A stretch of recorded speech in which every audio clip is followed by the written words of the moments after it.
whawheta tau whamalo ke otua koe whenga maari koe ni ku umau ke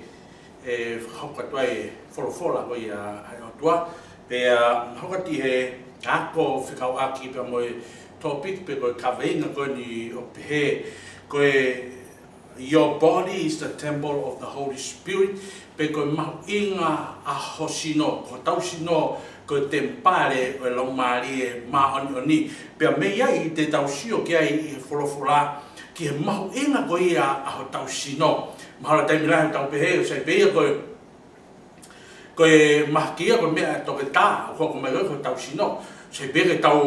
tau ete ko tau kuonga tau whawhiawhia ia mamani aki ko tau sino he ko tau kuonga ka iheni he wholofola ai o tua tu whekahanga o mai ke tau sio ke ai ho ei pa mo kainga ki he mahu inga ko ia a ho tau sino the importance of your body ai o tala mai sisu tala mai e wholofola ke a te tau tolu e tohe ko ia ura korinto o kune lave e whikawapa mo sino ko e whare tapu o tua pe me ia te tau sio ki he wholofola ke mahu inga ko e ni o e tau sino ha nuinga ha me mau inga bea tau sino nga ta peko tempare o lau maari ma oni o tua ka mun ha mai e mea ko ni mau inga ki te tau tolu e ho eki pe mo ka inga ke tau sio ki ai pe me ai te malawa lema ke tau hanga o ka honga I a e tau mo ui I he sino bo tau mau ai sino ko ni hono inga na e tau mu ai ai o tua ke te tau tolu ke tau mau ai sino lo tonga ko ia o tau mo ui I tohi ko ia a uraki Korinto tohi ko ia a uraki Korinto vahe tolu porque ves ko ia hono taha no porque ves ko ia hono taha fitu te tau sio ki ai matunga me ai whakaukau o mai ke te tau tolu e hoi makanga ki a koi ke te tau tolu e mahu ina ko ia a ho tau sino pa mo tokanga mai ai o tua ki he konga mahu ina ko ni a ho tau sino e tohi ko a uraki Korinto vahe hono tolu o ves ko ia hono taha no ki hono taha fitu o behe hono whakarea. I kai mo ilo ko whare tapu o tua ak mo tolu, pea hono fo ia ak mo tolu e he lau maari o tua. Ves taha fitu, ka pau e mau e a taha ai whare tapu o tua, e mau I ia e o tua. He ko whare tapu o tua, o ma oni pea ko whare tapu ko ia aki monto. Whatonga yang ho wei mo kainga ke wholofola ai o tua ni tala mai. Tala mai he tohi ko ia, ura Korinto, lawe ko ia, Paula ki ka kai Korinto. E kainga, kai mo ilo ko mo sino, ko whare tapu, ko tempare o tua pa. Lawe ves ko ia no tafitu ne tala mai ka te tau tol. Ko ia tene mau I a hok whare, a hok tempare, te uhanga o mau ia. Ko wholofola ia ai o tua. Ko le tau sio ke he wahe ura Korinto ai pe wahe o no. Porque ves ko ia hono tahiwa, porque ves ko ia hono ua noa tau lawe pe ke wholofola, vahe ono vesi ura Korinto vahe ono vesi hono hongo furu mahiwa. Pe wholofola, koe ha, o kai mo ilo ko mo sino, koe whare tapu e lau maari ma oni, o kia tek mo tolu aia o mo mau mihi o tua, pe o ki kai a mo tolu aki mo tolu. Aia utaka mai he wholofola ka te tau tolu. I he ves ko ia, I he konga I ves ko ia hono ua. O ura Korinto vahe tolu, mo ura Korinto vahe ono ves tahi vahe. O kune hanga mama whae mai ka te tau tolu. Kainga, ko mo sino, ko tempare ai o tua, aia o meihe o tua aia. Ki ngā tai tau sio ke ura Korinto vahe ono ves tahi nima. Tau pile foundation pe me he wholofola, tala mai wholofola, out of 2 or 3 witness, let it be to be established. If ramone toa pe to tol tuanga ia ke hoko ia ko tokateline pe ke tau tui ki ai ua Korinto vahe ono vesta ono porque vesta ni ma porque ves ko ia ono taha ono whakarea he wholofola.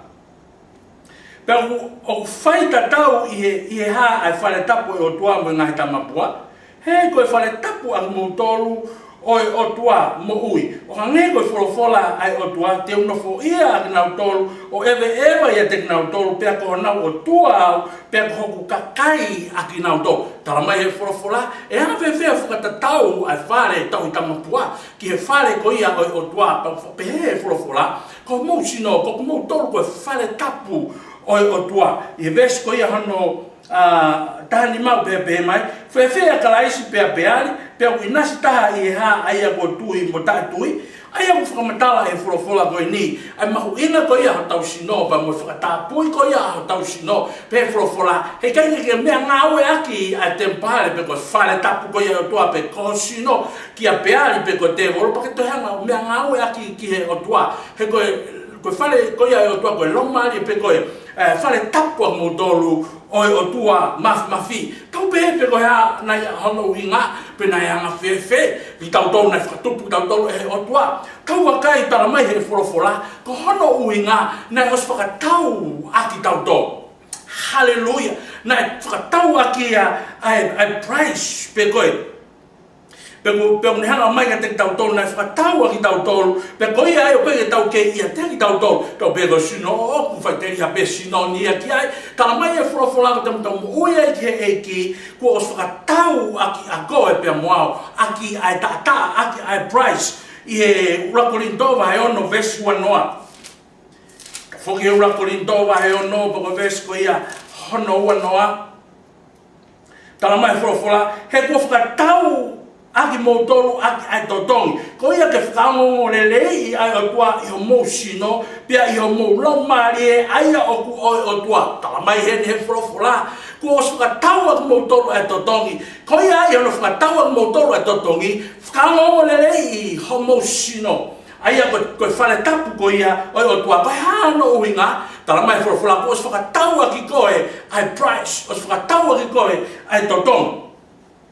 I toi ko ia e vai fitu po ko ves ko ia ono ua korinto vai ono po ko ves ko ia ono tanima ko ko pe pe ai hinga ko ia ulu aki ko os whakatau aki tau tolu aki ai totong pe ko totongi ko ia ko tata e ko sisu kalaisi ua korinto vai ono ves ono tanima pe tau o ku kau ta fe ka pe o fai ka tau I ha o pe ki ko ia mo ha me te na tol be ata mo tol be ona ala ke me tai ma pe te uma o ang mo tol ai o ne hanga tala mai ai ka te tau tolu I he vesi ko ni e ho e ki pe mo ka inga ko so ka tau aki tau tolu ai totongi o vesi ko ia no ua noa o ura korinto va he ono tau de fo pe ki ai ura korinto va he ono po vesi ko ia no ua noa pe he wholofola he kua whakatau aki motoro aki ai totongi ko ia ke whakamo lelei ai otua I ho mou sino pia I ho mou lau marie ai a oku oi otua vahe fitu ves hono ua tolu ura korinto vahe fitu ves ko ia hono ua tolu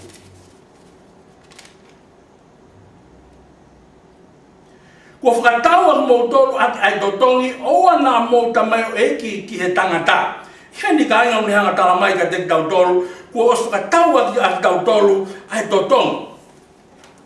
Ai ako ki tau tolu, pe ke tau toi moula loa ke te tau tolu, ke mo ui ko ia kakano I ho tau sino, ko hono uhinga, he kua os whakatau aki tau tolu, aki ai totongi. I he wholofola unihanga mai ka te tau tolu, e ho eki mo ka inga. Ko sino ko ia o ki tau tolu ko tempare pe ko mau inga ko ia a tau sino ko tempare ko ia o e lomari ma o ni pe ko fare tapu a ki tau tolu o e otua fe tau ke pete no lava ke hanga ko kaveinga mo am ko ia fe mau ka tau sino ke ho e mo kainga ai mau inga ko ia to kang mai otua ki ho tau sino tau pe tau tolu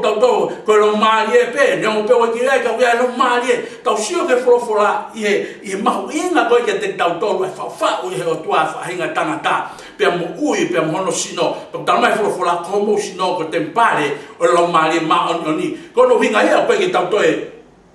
o ka ke tau toe tai mu tau o ia ke eki ko hinga ia pe ke tau toe a lo toi ke nga me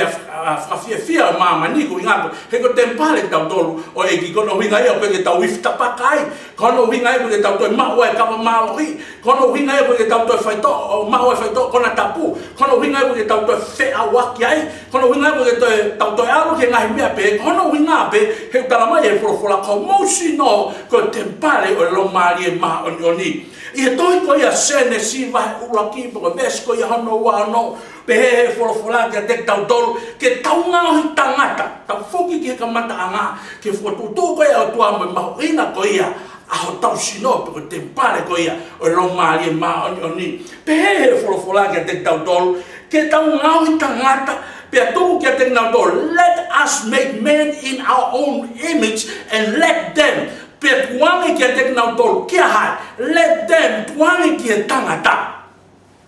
Hallelujah, ke dominion, ke ne pule ke whangaika ko ia o tahi, ki he akau, ke ne pule ke whangamanpuna o ata. Ka koe lea koe a punihanga o mai koe ke te tau tolu. Let them, aia ko ki nau toko them koe a kono uinga, pe he wholofola ai o tua e tau ngau tangata, pe tuane ki he tangata human, ke ne pule, pe monehanga whakarotolahi a maman, aia ko dominion. E ho wei ki mo kai te tau sio ke ai ko winga ko ia fola e o tua ko ki nau tolu pe ke nau pure ko I mamani ko human pe ko tangata let them ke pe ane o tua he nau fa tupu e ta mai fola God created ai ko God ko ia ko winga ko Elohim na ia tamai pe mo alo pe mo romari le ko fola ke tau ngau tangata ai ke tau hanga ngai tangata I tau tatau pe mo tau I misi pe tuani ke te nau tau let them ke nau dominion over the fish of the sea pe ke ngata ke nau pule ke fungaman pe ko planete ko ia akau ke nau pule ke ai ko ke nau tolu pe ko we ai sino tal mai for ko no winga ko fo ile ko human ko humus ko no winga ko te Peko men kono winga ko spirit, aya ko human, aya ko spirit peko men mo ui iloto I he body. Ko ia be malama ke pure I he mamani. Aya tala mai fola let them, ko hai them ko ia, tuange te nau tol ko tangata, ko ha tangata, ko laumari I he sino. Because laumari I he body. Pero tala mai fola, ko winga ia pune lea ko fola ai o tua ke te nau tol, pe tuange ke te nau tol ke nau pure. Aia ko nau tolu o muri ko I mamani ko lomari mo ui I he sino aia pe ko tangata pe o ne ma o mafai ke ne dominant a mamani pe mo kai dai ko fa o mo foto to ia ai o tua fa to nga ia ne ho e mo kai ai ma ho ina ko ia a tau sino kono nga lo tonga ko ho ma o mana mo ui o ku ke pure pe ku ki hanga dominion ko fa o ia o tua ke mamani ko ni Aia kono hinga ko lomari I he sino tarange he fola e o tua tuane ke nau pure ki he mamani ho e mo kainga ko befa taboa ke te tau toke tau sio ki tau hanga ko o tua be mo ene fola tala mai he fola aia be he fola ko ia ai o tua let them aia ko fola o tua tuame ki te nau tolu ki hai ki he tangata aia ko he tangata ko lomari possess a soul be live in a physical body aia o nofo I sino kono hinga ia pe ke pure ai ko angelo kono hinga they are spiritual being kono winga ia ko fola o tua let them pe ko no winga na ke interfere o tua I he fa tu po pe mo to ko ia fa hinga tangata kono winga he na ne fa ki he ne fola let them ho wai mo kan ai ko taimi ko ni ko ku ke mo ui ai ho lo mali no fo I body I sino o ku ke legal pe ku ke ma o falao pe me fola ko ai o tua ke dominion ho environment Kamilai fo tau toang tau to ke tau dominion ke tau dominant toang tau to ke tau control I other human being ka ko fo tu ia tua tala mai fola ko me ke pure ke ka tahi control pe mo matangi control pe mo akau ko me ko te pure ki ai ko no winga ko control ko ta ko ki fita la ki pe mo fola e tua because they are human ko na dolo ko pure ki na dolo pe ta mai fola lo to e tau I sino ko tau podi o tau legal tau mau authority ke tau fili ke tau fili fateria ke tau dominion I ngau sai ko serious ke ia ka tau sio ki ai ho e mo ka mai no mau ina ko tau sino Ai ko lo tonga ko tau I sino o tau pure o tau dominion pe ko lo tonga tau I sino o tau dominion pe ko ya te tau to ko afili again ko time kon ko ke expire time kon ko ke mate ai time ko tau mate ai ko time ya ha osi tau ko ke illegal level ko pa te ke asi holo I mama kono wila wa tarane o tua let them go ya ko ta pe ko lo mari pe o no fo I sino pe ko lo tonga ma o ne mo ma o mana mo ko ia pe o legal ko ia I mama ni hallelujah kita wila to right lo tonga ko ta mo ko ia tala mai frofola ki hanga fa o le o tua aki o sino ko tempare ia o tua ko tangi ko ke mo le ho mo pe o tali ai ho pe mamahe ho sino mamahe o mali alo sino ki kele ka mamahe ho lo mali o al ki e van pe wal ki e fata tau ki o fili ko na fai lo tonga I ho I sino fo tonga ya ko me ma winga lo tonga o ho I sino o ke ma o fe no mali pe mo ma fai ke hanga ma o fili ai fili fo teria pe te ke mo ke ki a he mali pe ko he ko filia o au tango te mate ai tango te alo ko ki heri ko pone ke tali ko sisu kalasi o ko te fa filio ia ko te fa fili me ai ko lo tonga ho ma ko ho sino fa tonga ya ke mono ke ma winga ho ma ko ya tempare a sino to o au ai fili fa na mali en ke fili ai lo tonga ko ke ma o mo ko ke ia sino ko human god fa na mali en ke fili ke mo ke ko sisu kalasi ke fa ta ho a lo to ke hanga iro taua ko tata ko sisu kalasi and you no longer yours ki ha fa tata ki ho mai ki o taloni I ho mo ko ia pe amanak lele ki ha ki Porque ya ngatai ko tan ko ko mate ko tan ko ke ili ko loi he ke to mafai ko ke to aso hale ko ni ka pa o ta fanongo na si mano lo na tali u e to o ko pa o vale pe o ta o silo to o sa na hita ngai mahina ngai ta o vale pe ta fanongo ta to o to asi holoi ai ko to asi lo ko me o ta wili fia pa ko me ko o ili ko le al holo ko iheni kono winga ia e ho e ki pe mo kainga ai fola ko e o tua ko fola ko e o tua o kune tala mai fola e o tua te tau tolu o kune hanga o hake aki ki ene fola his word above his name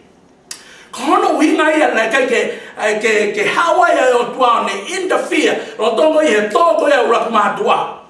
lo tongo e rak matua pe na awifu ko ya Lucifer na how illegal mana toi ko ya ko human being ko ya no pure anga ona I mama ni ko stala mai he o tua ko na tolo pure mo liko ko mama ni ko human aya ko lo mali I he body I he sino o que não tolo ko te na pure pe ka paulo o to ha hata ia o ko ya no sino ona o illegal pe o tapu ia po tafkala ne huma ke ne pure I mama ko ni kono ina le fai pe ia o tua ko tai mi ko na to ko ki matua na hifu a Lucifer tai ne hawa Lucifer na hanga Lucifer o poro a sino ko ia ngata hune ilo ko la ke illegal I mama ni tai ia sino na ha ni ko sia pe mo ngata pe ne kole a body o ngata on huai on fai on ka ko ia a ivi pe to e ula matua hoi ke makaina tau pe ha mena ke hawa e o tua o interfere ia on haufi on taufi ngata ko hono winga he ko tua e fai ki ene lea tai ko le ai pa kun hanga apa ko hono winga ko o tua o solve hallelujah until he's trapped by his word o solve o tua until he speak kono winga ko ke fa tala no atoya o tua ke le ko e kono winga tai la yo lo tu e ko tai ko le ke o fai aki ai ko o tua e o fai ki ene lea kono winga na ke in the fear e o tua I ene how ko ya ke garden of Eden he to ko ya e rak matua kono winga na ke hano sino ke ko o tua ko lo mari kana ne ha o le tai ko na ne talanga tai ko na ne ha o na ne fai pa lo mesikia ke Lucifer paraphrase o koe se folofala ko whakau pene ako ai whakalea tane hawa e o tuana ne taranga lusefa o ku ke ilo o ko ilikolo koe ke ulawa ke hau tai ai sino ia te au he kono ngana ta ihe man mo koe ku ke ilo ko au koe mali ka ko ho hauna ke ka na ke polo ko winga na ke polo e ko sino ko ngata ke ilikolo i mamani ka ko promesi ke te ko lusefa promesi ke te ko lusefa he tohi ko ia sene siva he tolu ves ko ia no mo fulmani ma taranga he o tua te promise ka le ko fe fine ko ia na ke hao nga ai o to ai ora ki ma tua ai mi pa mo ata ma ko fe fine te tau e ai hao I he ka to ko ia taimi te hanga polo a body kono nga ke hao ai pe ke legal kono nga tente hao ai legal te hanga crush your head na ia ata ofa ko o tua na ia lava o tua kono nga ko enelia a pavis ne kama sa me taranga he pe o tua I place my word above my name. O pea ene fai ko ke ene folofula. He ka pauna e kai e hao e o tua ne interfere. Pe ko o tua le vai ke fai ke ene folofula. Pe loi le vai o tua ia. Ka tama e folofula o ke loi e o tua loi e tangata ka toa ka ko o tua ko ke lava ke loi. Mawina ko e au tau sino e ho e ko kai ko temi ko ne hawai pe temi ko na ia e promise ko e o tua e tu e fe fine ko ia me ia ho no ha ko pa pe fula to ko se ne si va to lo stani ma pe te tu ko tau fe ia I ho no ha ko pe mo ha ko te hanga fa bolo ho no mui vai ka te hanga crush your head.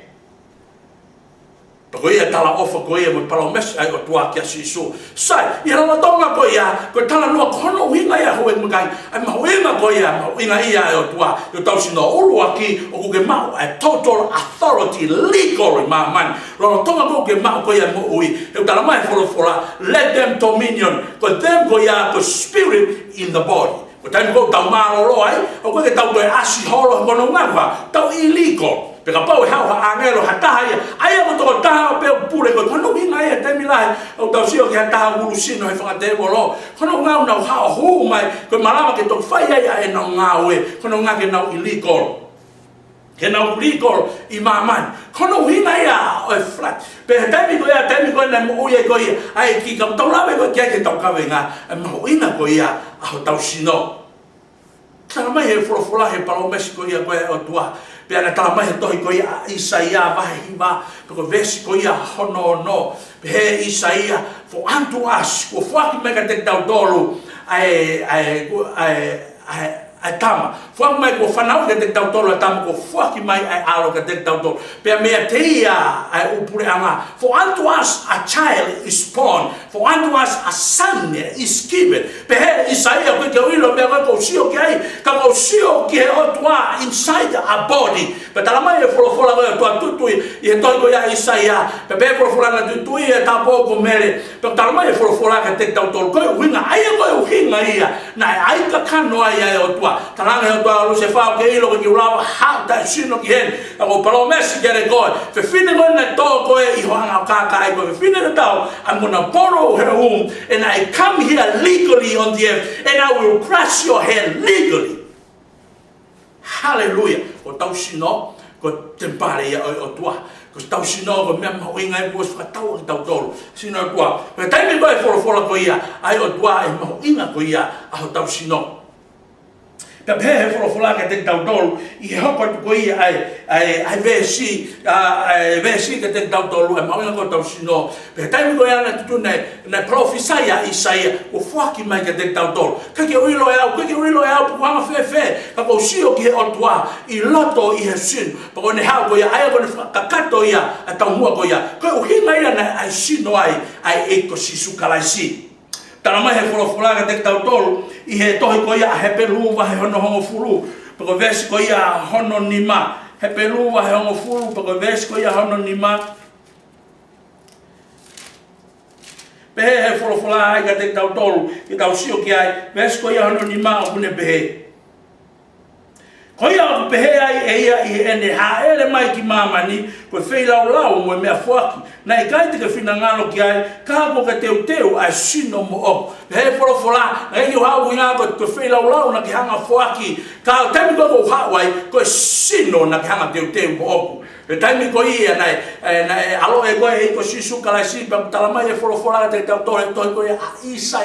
Isaia va hiva versiono o fanau i mai a tama pe fuaki mai ha foha fatonga yang ko tama na fuaki ka ko tama na fanau i ka ko foha na fuaki ai ko no winga ko taimi na ia na ai ka kano ai otua kono winga pe por fora pe ui hono wa fa ko sisu ai ko sisu ko kala isi ko taimi na hoko mai ai otua a kalaisi, the anointed one, on the aika kano ia sisu, pe ai ko e folofola ke te tau tolu ko sisu kalaisi, ai ko sisu na ne hanga make ai otua ke legal i mamai. Taimi ko ia na hawa ko e ki pa pe folofola, na ga ki hau ko no nga fe mau, a me fa mo fe lau ka ko nga na mo hanga foki mai a sino ki atia. Mo fa Kaleta ke legal i mama tofa feta ke otua o fai ke ne palo mesko otua fai ki ne folofola prege ngatai na ne hanga o ai ka kana ne hanga o ai sino kono winga ke ne hanga o lava ya ki ai polo kalama na fau e otua a ke te tautolu kai ke mohanga o mai ka te fai lau ka mohanga te mo oku ai sino lau ya ko folofola i hebelu vai ua po vesko i hano tafa hallelujah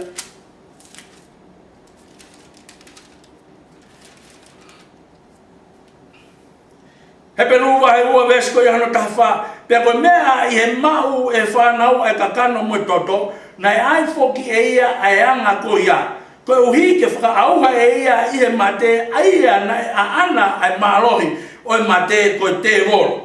mo fa mo uia que não torna mo ua o popula e mana vai que mate aí vestafa pe ko me e mau e fa na o ka kano mo toto na ai foki e ia ai anga ko ia ko que au e ia mate ai na ana e malo e mate ko te gol tal mai e por fora que te tau tol ko me ai que tau tol e ka kano pe mo toto na ne hanga yo ai anga ko ia ai ka kano mo toto he o tua ne hanga ai a hono sino kono nga ke ne hanga la ba ai mate ko tami ko na pekia e ko sisu kala si ko tami ko na hawa e ko sisu kala si na hoko ko o ai ka kano ko ia ai ki ai otua ko hono winga ke likolo i mama kono nga ne fe mawa ko a hono sino fe mawa ko a hono sino ke ne hau kono winga na hawa e otua ne ai ka kano ke liko pe pe folofola ko winga ta na ne hawa ko o ne ai ka kano to ko e pelu va ho vestafa kono nga ke ne kono nga ke ne au si ai mate hallelujah kono winga ina ne hanga ko ai ka kano kene ai ka kano hange ko mo au kono winga kene au sia ai mate porque nga to bene au sia ko mate kene au hifo kilalo o ne lava ai mate ai to dana pure kai ko te vol ko la uia ko fora ai ko taimi ko ne mate ko ai to ta ko ni ai ko sisu kala si pa to kai ko ki ai o kune hanga o mai ka te tau tolo ai fomatala ko ni ai ma uing ko ia legal ko ia ko sisu kala si kono sino ko taimi ko na mate ko taimi ko na pekia ko sisu kala si be ko folofola ha tol mo po tol pe na au hifo ai ki ai na no fo hono sino fo no loto kai au hifo a kala si toton be folofola ko winga na ai ka kano ni ai ko sino kono nga ke ne apsi ai mate he ko o tua ko ke malama ke mate o tua ka I hono sino hono winga to ai ange ho mo kai ke mo winga ko ia a sino e ki a tau sino a tau body na mo winga ia kono nga ke ne legal maman ke ne hanga fai e nga ko ia na uia ki ai ke hanga o lava e mate ai ta mai folofola ko winga na ne ai ka kano ai kono nga ke ne a sia e mate pa ka nga ta no a sia e mate ke ne au hifo ai hetes ai o tamina mate e ko sisu kala sia ne pekia pe au hifo hono la mali ki hetes au hifo ki he tami kona ne sio to e wera mai me ai a te volo ko lucefa one I he taloniko ia pai plaf mana haka a lucefa one pe hambe ku ke hawa ki he ni kono nga he ku ke iriko ko ha ke ni fe ma ke mate ko ka ya hasino tarang he ki ko os mate ko sino e olonga ka ko ha ke hanga to ai ki hanga ke ko sisu kala sio ne hanga to mai ki o mate mo hetes pe ne hanga hamusi pe ne talange talamai le mai vesko ia hono hobo ke vesta fa vesta ni ma pe ne ha o frava ba mo ngai loke ia na ia ka ma ni ko fokava motua o ne hanga uia te Abraham te vita mo ne hanga mai ka doki na tolu pe na o hake o ne alu pe mo ia ke manu ula ke to ko ia Efeso ki heavenly places ai o ne hanga talamai ka te tolu e tani ko na ne alu ko e ko sisu kalaisi tani ko na ne alu ko e talano forfolane pe kia o ne ave fatawa taina e ka ma ni ko ia e fokava motuana na mate e folofola ko ia e otua ko tani ko na e na ko foki mai ko e ko sisu kalaisi para te foki mai ko sisu kalaisi malo pena talang he ka angelo ke pale e ki ka lava foki ko ke hausin talang e ki we sino ku i runga he aisi ko tani ko na ne he foi fai ki o ne huki ono sino o ne hau ko tani ko na ne hau e ki o ne talang ke te ki na tol ke na fono elo male e alo te we potu mo na tol hili ko ya te foki mai yo tani ko ya ne alo ko ya bebe he folofola ko ia ai o tua bana mau hake ko sisu kalasi tau tau no ke mau ina ko ia o sino ko e ko sisu kalasi ai ko kina tolu pe uli ko ia i mama ni ko kina tolu o kina ia a sino e te kina tolu i he toi ko ia sene si va he no ko u hinga ia o lo maki ko no hinga tala mai he folofola ka te tau tolu ko nga spiritual nga fusai nit na na pule I aho ko ia na na pule I mamane aho ko ia pena fanau ka te na tolu ai ngahi sai nit ai o tala mai folofola toi ko ia a sene si va ko ia hono ono sene si va he ono tala mai folofola ka te na tolu pe mamata I vesura ke vesua pena hongo pe he I fao ke tolahi a kakai I funga o mamani na fanau I ngahi o fefine ke te na tolu pe mamata e ngai foa o tua ki e ngai o fefine o tangata o kuna hoi hoi fua pe na na fili me ai ai ngai unoho